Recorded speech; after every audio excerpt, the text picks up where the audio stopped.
Everyone thinks that teens in our world today use alcohol, tobacco, or drugs to cope with everyday struggles. You may think they do, but they don't. Welcome to the But They Don't podcast, a podcast for teens by teens. Join us as we cover substance use prevention, mental health, community conversations, and more.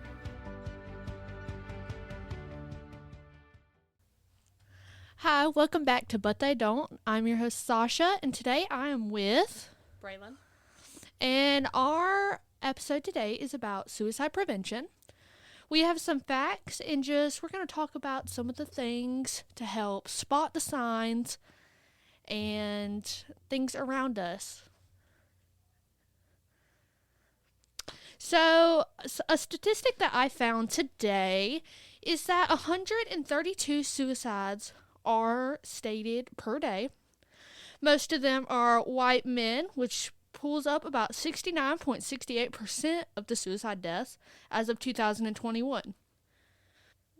In 2021, firearms accounted for about 50% of all of the suicide deaths. Now, we live in a small town, and I feel like you don't hear about suicide because it is so stigmatized. And so I think it's important to know the signs of people who are depressed, who are showing these signs. Now, I took AP psychology. I'm not an expert at all. But in that class, you tend to learn a lot about the idea of suicide, but not the fact that it affects people. People joke around a lot like, oh, I'm going to go kill myself. And that it's so different when you know people who have ended their own lives. That is very true. I had a family member, an aunt of mine, who took her own life a few years back. Which is it's heartbreaking because people do joke about it, and it is a real life that is being affected. I found that in 2021, there was 46,000 people who committed suicide. And for every suicide, there was 3 hospitalizations of self-harm, 8 emergency department visits related to suicide, 38 self-reported suicide attempts, and 265 people who were seriously considering suicide in the past year. Now, I feel like you can't prevent everything. And with that, it producing an idea that it is okay to talk about not being okay would really help. Now, things that you should look out for when talking about suicide prevention are things like withdrawal around people that you know, or even just people being distant. If someone you know has suffered from depression, it is a serious thing. And there's definitely some coping skills, but not everything works for everyone. It never hurts to walk up to a friend and say, hey, are you okay? It never hurts to check. Now, we talk a lot about things. Now, me and Braylen are in high school. Braylen, what is one thing that you feel like you hear people joke most about? Killing themselves. Whenever something goes wrong, whenever they're upset, they're like, oh, I'm going to go home and kill myself as soon as I get home. And that just, when you put a perspective and a number, it breaks my heart. You know? Yeah. Because 46,000 people may not seem like that many worldwide, but the population of the city that I live in is just a little over 2,000. So that's where I live times over 20. And we live in a very, I don't even know how to phrase it, just so many people harm themselves a year here. And no one talks about it because we live in a small town. We feel like, oh, well, why would I tell Susan about it? I don't know a Susan, but why would we tell Susan about it? Because Susan's going to go tell Barb, and Barb's going to go tell Jeanette. I don't know any of these people. But it's just an idea there. Now, a lot of places, when I was looking up prevention tactics and ideas yesterday. We talked a lot about, suicide as an idea, but there's also ways to go about helping people who are suffering with these thoughts, because suicidal thoughts are just as important as attempting. Now, so suicide, it's such a weird word to say in my head. Yeah. Because you hear so many people joke about it that we have this idea like, oh, he joked about killing himself, when it should be kind of a big deal. Like I was saying earlier, me and Braylen come from a small town, and I think Braylen pulled up some facts about our suicide numbers. So, suicide rates in South Carolina are highest in Pickens County, with, I think it's about 17. And that's so sad, because we have a pretty small area. 4 cities, Daniel, Pickens, Easley, and Liberty. Now, with that being said, there is just so many facts that suicide cannot be prevented. But I think that's wrong. I think noticing the signs of withdrawal, depression, someone harming themselves. I about said harming oneself, which isn't. Which, I mean, it is, and if you acknowledge it yourself, is good. Now, I want to add in here that suicide is the 3rd leading cause of death of young people between the ages of 15 and 24. This is a recent study, as in 2022. Over 5,000 young people commit suicide each year. Now, with this being said, learning warning signs and promoting the resilience of suicide is so massive. So just having you guys listening and knowing and sharing the idea that you are loved. You have people who love you even if you don't see it, even if you don't know it. I love you. Me too. Braylen loves you. Everyone who's ever done a Youth Board podcast loves you. We don't know you, but we love you because you are important. You will do something amazing with your life, and don't put yourself down. Listen, there are 8 billion people in the world. Statistically, the chance of none of those people caring about you is very, very, very, very, very, very, very slim. So I maybe think so.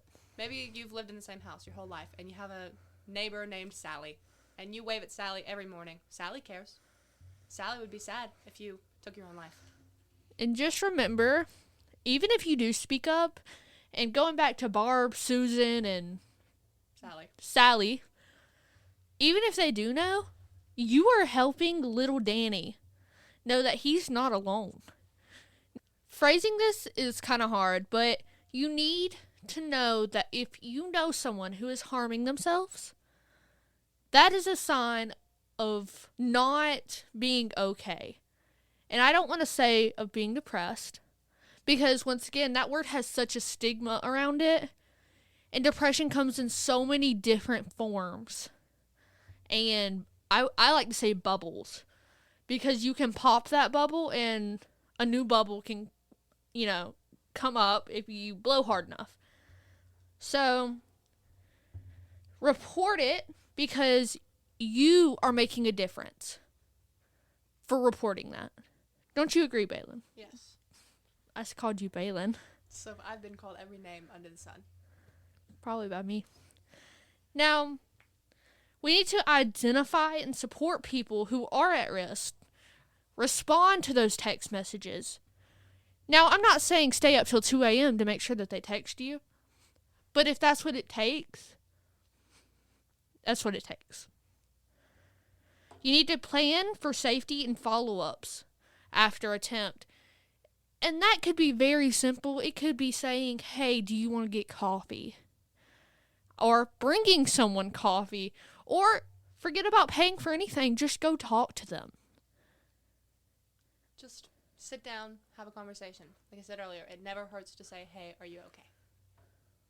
Right. Now, I also think it's important to promote healthy connections. Promoting healthy peer norms, like being willing to say, I have depression. I have suffered. that is promoting those norms. Because I promise you, like I said earlier, me and Braylen are in high school, as are most all youth board members.